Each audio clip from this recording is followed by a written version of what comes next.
So after reviewing the new great Aston Martin DB12, it is now time to review the baby Aston Martin.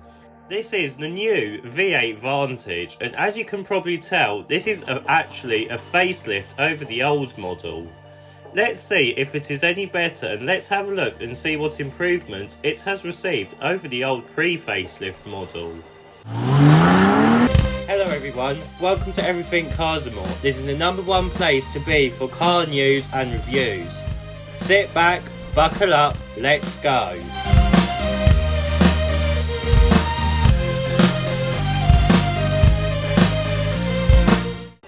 So in terms of design, the new Aston Martin V8 Vantage has taken its inspiration from the new DB12.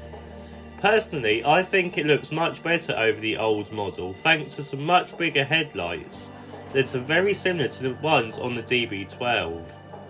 The grille is also taller than before too, taking up the whole front.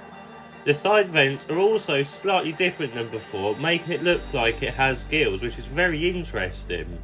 Just like the DB12, all of the air vents are functional too, so there's no fakery going on at the front.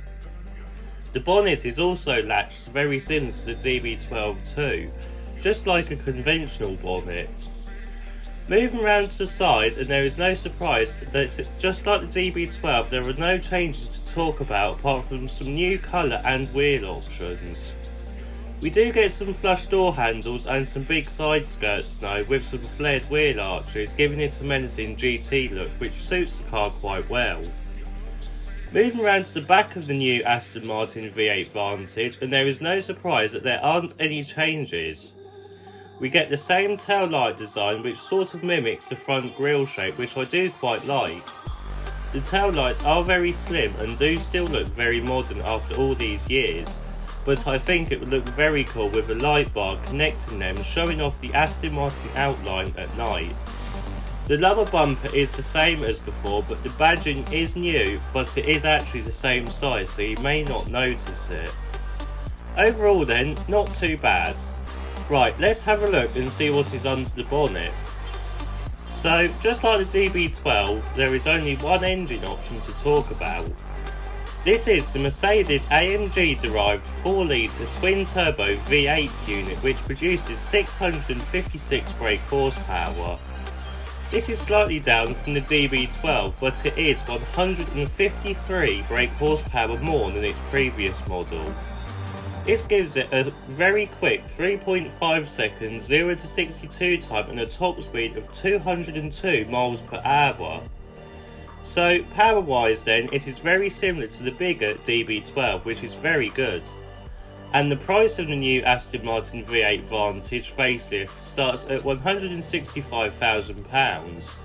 This isn't that bad considering with what you are getting. Right, let's have a look at the interior.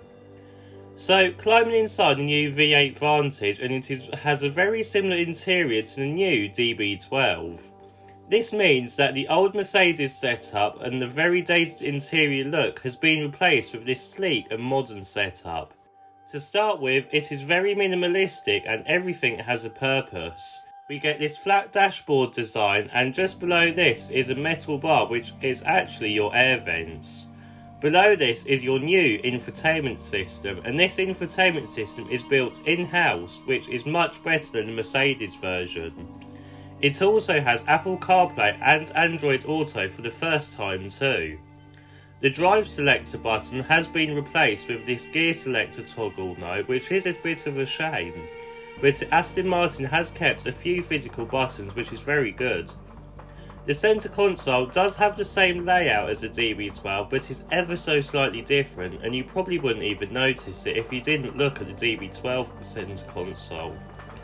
Now, in front of the driver we get a new digital instrument cluster, which is easy to see and use, and it is also better integrated than the DB12 too.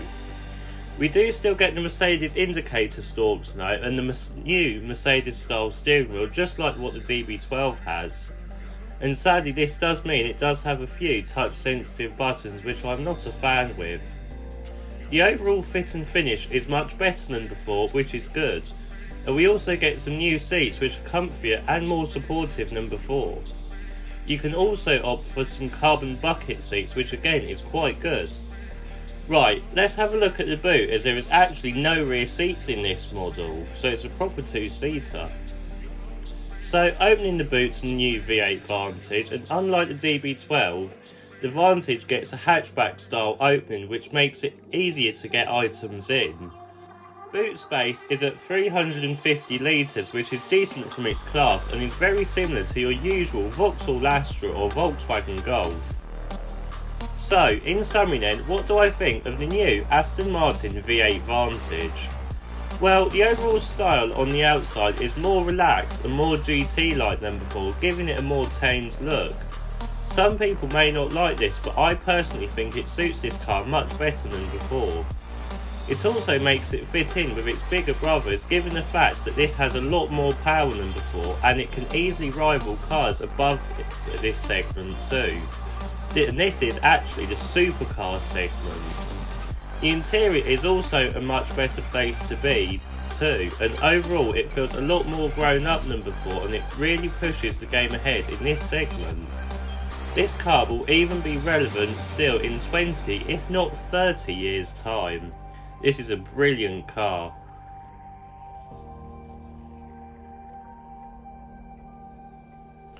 If you like this video, please don't forget to like and subscribe. See you in the next video.